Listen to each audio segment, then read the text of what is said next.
Billy Harvey. Hey there, this is Rob Ruckus. Hey, it's Tony from Fastball. Hey, it's Ben McKelvey. Hey guys, it's Matt here from the White Lakes. What's up everybody, Jacob from The Big News. Hey guys, it's Nick Collins here from The Effect and Better Strangers. Check me out at Almost Famous Magazine. Buzzing from our clips to be dropping on Almost Famous Magazine. Check out Almost Famous Magazine. You can find more clips from my interview with Almost Famous Magazine. 3, 2, 1, 0, and liftoff. Hey there, everybody.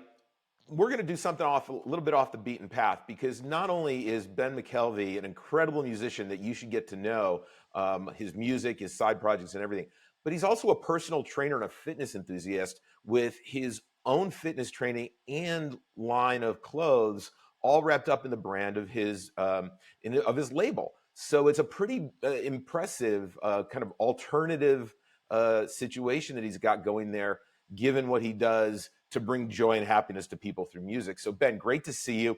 Tell us a little bit about how you got into the fitness industry, and was that something that happened before you got into music, or did it come out of music? So I was into music from, around 15, 16. Never had really much interest in fitness at that time. I played like a bit of football, but, I wasn't very good. So I guess it started to become an interest of mine when I started my solo career with music around when I was around 21.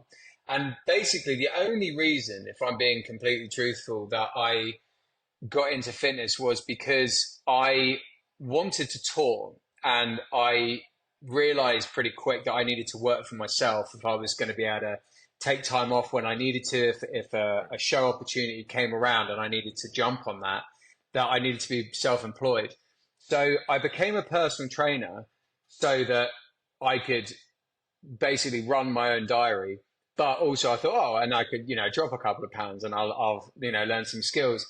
And then, I just got into it more and more, and I just saw the effects that it was having in terms of like my performance and how I felt about myself. And, it just grew and grew. And now it's, I would say that fitness and music are like on par with each other to me of how passionate I am about them. So, yeah. All right, great. And you've got online? You do online training as well. How did that come about? So I was a one-to-one personal trainer until I was about 26, and then I got the opportunity to do music full time. So that's when I started getting some really big touring opportunities. The first one that kind of made me make the switch was we supported Wet Wet Wet on their arena tour. And I did another couple of tours, and then I ended up going on tour with Michael and the Mechanics. So doing one-to-one training, it wasn't going to work because I was out on the road so much. And if I wasn't out on the road, I was in the studio because, I'd go away for like 6 to 8 weeks on the road, and then I'd be like, okay, I need to get the next album out. So I'd be, a bit of writing time, then straight into the studio for a month or whatever. Then I'd be out on the road again. Then we'd get in, CDs and stuff pressed up to then sell on the road. And it was just kind of it was a great cycle that just kept going. And then the pandemic hit, when obviously all events stopped. And I was just kind of just training myself at home and getting more into it. And then people just started to reach out that wanted some help. So I kind of just started doing that a bit online and was just saying, I can make a program for you. And most of the time I was just helping out mates, to be honest. And it just grew, like the demand grew. And then I eventually, joined like an online personal training kind of coaching company to like teach me how to actually run the business properly online. And now we've got, so we've got some great clients, and it's all done through apps and all this kind of stuff. And they're just kind of, it's a subscription business essentially. And that's just been growing, and it's just been amazing. That's awesome. What are some things that you've seen and advice that you've given to musicians who have been on the road to stay in shape and really kind of keep with a fitness routine? What are some of the things, especially, you know, if we've got some younger musicians who are just coming up who are watching this, maybe some things that they should be aware of that can happen when you're out touring, when you're not focused also on your physical and emotional health. So, you know, usually I can kind of understand because of the history of like rock and roll and touring and stuff, that fitness and music don't necessarily always seem to go together. But, you know, when you actually think about it, like being a musician, if you want to survive, you know, in terms of longevity in a career, because, you know, streaming, you know, like payments and stuff are pretty poor. We're essentially traveling, you know, t-shirt salesmen nowadays. You know, we kind of go on tour, we flog our merch, and then we don't even get like the royalties, and you know, for 6 months after that. So it's so important to be fit and healthy now. Like it's just, if you want longevity in a career, you need to be able to tour for as long as possible. And you're only going to be able to do that if you look after yourself. And I'm not saying you can't, you know, have fun. And, you know, I still, you know, drink alcohol and stuff. I'm not drinking right now. I haven't drunk for like 3 or 4 months, but you know, it's not like I'm not going to drink again. I'm just, you know, I'm just not really bothered about it at the moment. And when I go on tour, like I like to have a few beers, especially after a gig.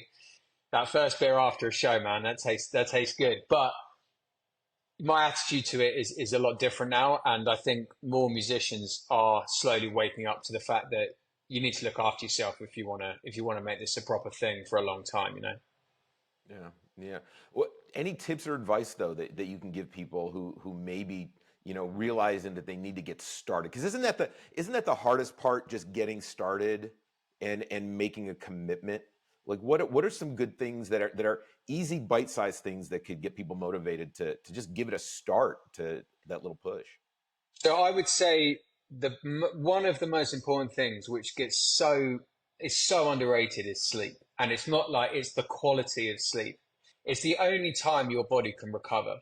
So if your sleep is bad and you're not getting enough of it, or not enough good quality of it, it makes life so much harder. And touring is really difficult, because even like if you're traveling well on like a tour bus, you're waking up in a different city like every day.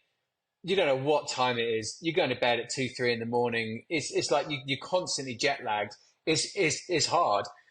I mean, one tip I would say is first of all, get a sleep mask, like you know, the one that you put over your eyes, and like, I mean, obviously you put over your eyes.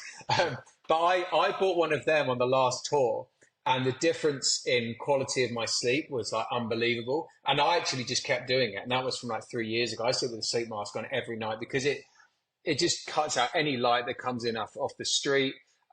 Another thing, like, get your phone out of the room. Never use your phone as like an alarm.